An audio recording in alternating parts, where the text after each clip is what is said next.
Welcome to the deep dive. Today we're going to try and cut through all the noise of modern life. We want to get at maybe the single most important question. Which is, How do we stop just drifting, Yeah. and start living with a real purpose, something that lasts? it's a huge question. It is. We've pulled together a really fascinating stack of sources for this. Some wisdom literature, organizational strategy from, the masters, and even some ancient proverbs. The real mix. A real mix. And our mission today is pretty simple: to give you, the learner, the practical architecture you need to navigate life with a clear North Star. I think a good place to start then is with that core constraint you mentioned. Right. We're starting with this beautiful but also kind of heavy Arabic proverb: every sun has to set. Mm-hmm. And that's just the reality principle, isn't it? It's the fact that our time is finite. But here's what's so interesting. It's not meant to be a message of despair. No, it's the opposite. It's the foundation for wisdom. Exactly. The sun is going to set. So the entire drama of human life is really about that one question. What do you do with the light while it lasts? Okay, let's start unpacking that. That reality, the setting sun, it's the ultimate constraint on everything, especially our time and our attention. And if we really accept that we're finite, we have to ask why so many of us and our organizations fail to use that time well. Why do we drift? Right. And Peter Drucker, the legendary management thinker, he gave us the perfect tool for this. He noticed that organizations, they rarely fail because of bad intentions. They fail from what he called muddle. Muddle. I love that word for it. It's so perfect. They're just confusing endless motion, emails, meetings, reports with actual meaningful progress. Exactly. They are busy, but what exactly are they busy doing? Drucker's big insight was that if an organization doesn't have a clearly articulated mission, all its resources just scatter.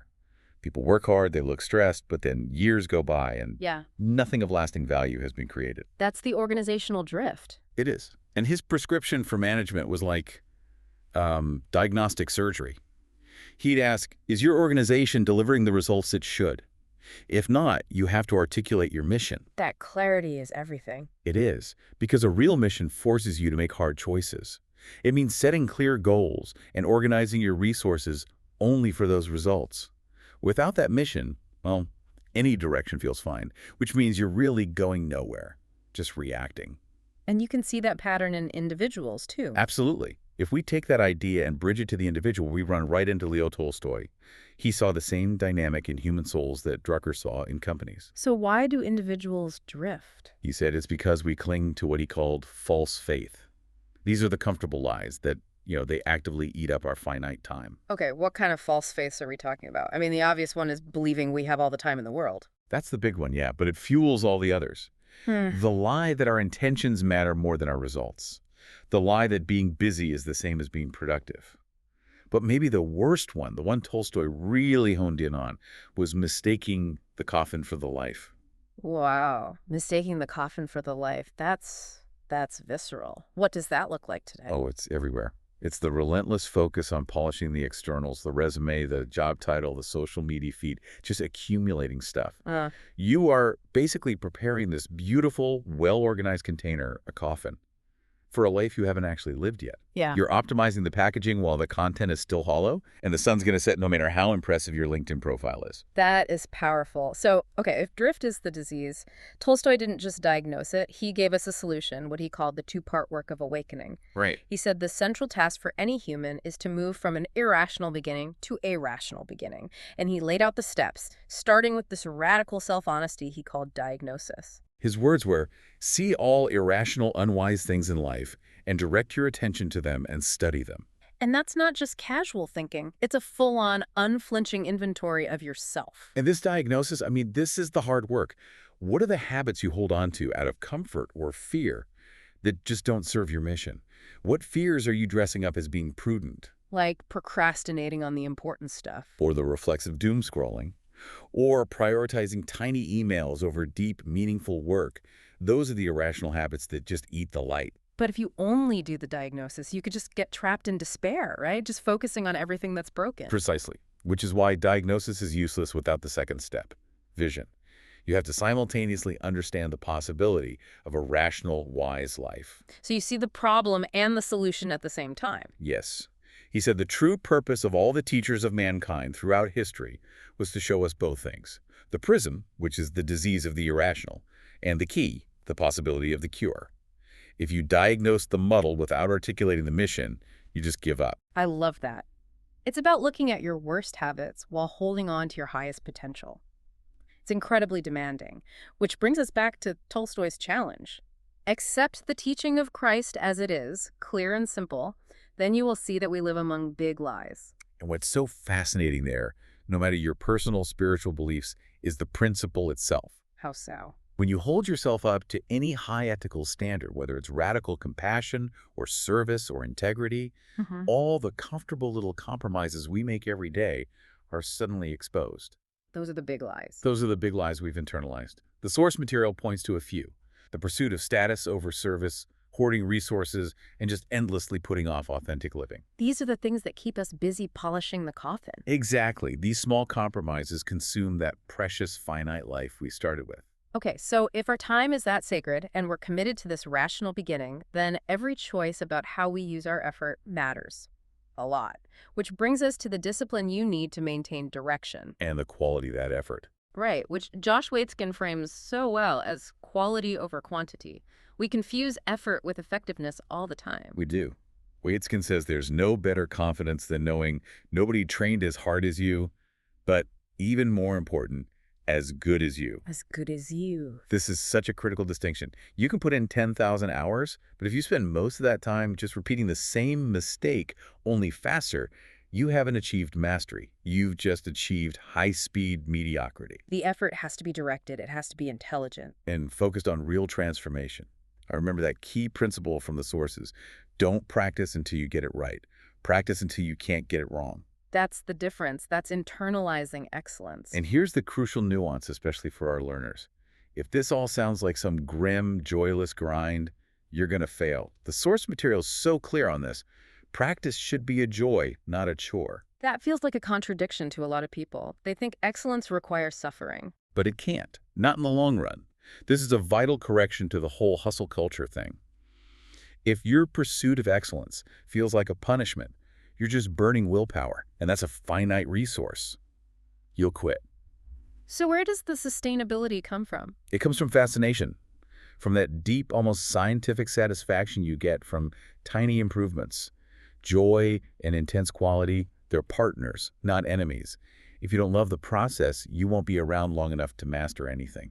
You see this in the arts, too. Picasso had this great take on mastery. Oh, yeah. He said, first, you have to learn the rules like a pro. No shortcuts. You have to know the fundamentals. No shortcuts. But then once you own them, you have to break them like an artist. That just perfectly illustrates the balance, doesn't it? Joyless grinding makes you a rigid technician who can't adapt. But shallow, happy-go-lucky practice just makes you a dilettante with no substance. You need both. The pro's fundamentals and the artist's courage. Okay, so we have the fixed destination, the purpose from Drucker and Tolstoy, and we have the discipline for high-quality, joyful practice from Waitzkin and Picasso. But how do you actually do that in the real world where everything is constantly changing? And that is where Henry George gives us the perfect metaphor. The sailor. The sailor, tell us about that. A sailor's wisdom all hinges on one single thing. A fixed destination. The harbor. That is non-negotiable. Without that fixed point, that mission, that rational beginning, the winds are meaningless. They just blow you further into the muddle. Exactly. So if your purpose is fixed, how do you handle the chaos of the journey? That's where the flexibility comes in. That's the art of navigation. The winds shift, storms pop up. Right. And George said the sailor must be ready to change our views at any time and slave off prejudices and just constantly adjust the sails. A rigid sailor, one who sticks to his map no matter what the weather's doing, is going to crash. So it's a paradox. You have to know exactly where you're going, but be completely humble and flexible in how you get there. Rigidity is fatal. And those prejudices we need to slow off. Often it's just the prejudice of sunk costs. Like, I have to stay in this career because I already spent 5 years on the degree. Precisely. Or the prejudice that your way of doing things is the only way. George is demanding that we see reality for what it is, not what we wish it was, and adjust our sails to the wind that's actually blowing. And that connects to Ralph Waldo Emerson, right? Beautifully, Yeah. Emerson observed. Truth is the property of no individual, but is the treasure of all men. Finding your calling isn't about imposing your rigid will on the world. It's about listening, adjusting, and discovering your authentic role in the bigger system. A sailor doesn't create the wind. They harness it.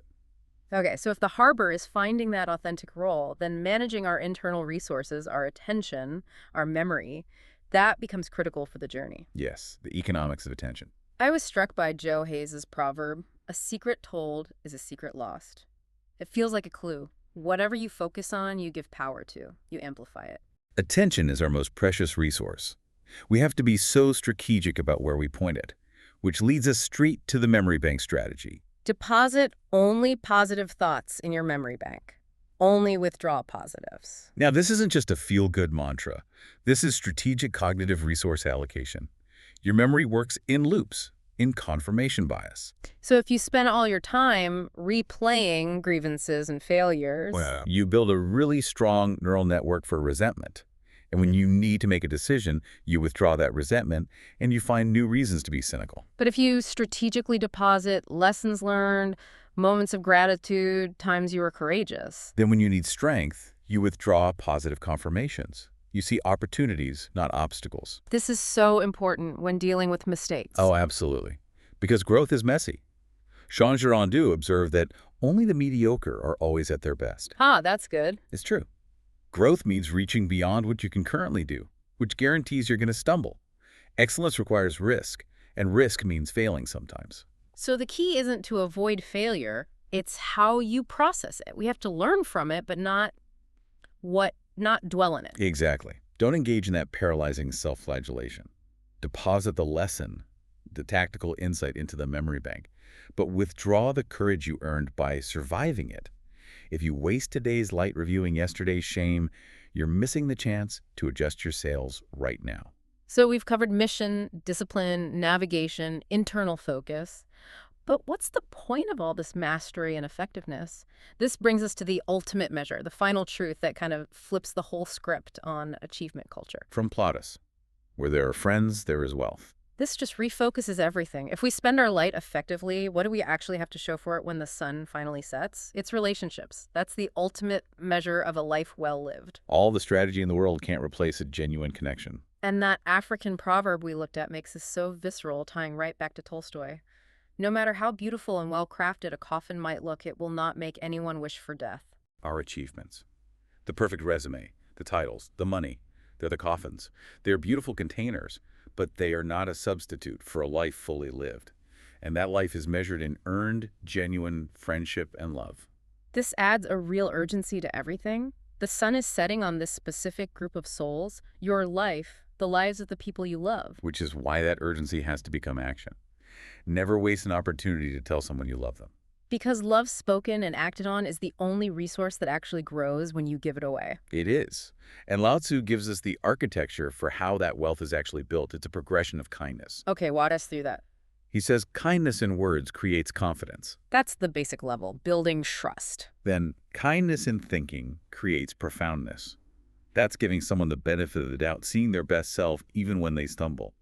That kind of grace builds real loyalty. And the final step? Kindness in giving creates love. That's the transcendent part. Selfless generosity. That is the bedrock of true, lasting wealth. It's way beyond just being polite. So when you put all these layers together, Drucker's mission, Waitzkin's quality, George's flexibility, and Lao Tzu's love, You realize that excellence without generosity is just mastery in service of nothing. True wealth is found in those deep, earned relationships. It's the gratitude that lets you appreciate the light while you have it. every sun has to set. That's where we began, and it's the reality we have to accept. But between that sunrise and sunset, well, that's the whole drama of our existence. It's the chance to stop drifting. The chance to articulate our mission, diagnose our comfortable lies, practice with quality and joy, adjust our sails, and ultimately pursue wealth through connection. So what does this mean for you right now? It means asking if your current motion is real progress towards your mission, or if it's just muddle. It means committing to a discipline that's filled with joy. We'll leave you with this synthesis from our sources, a final thought to carry with you into your day. May your head and your heart speak with one voice. When your fixed purpose aligns with your capacity for love and generosity, that is when you truly honor the light while it lasts.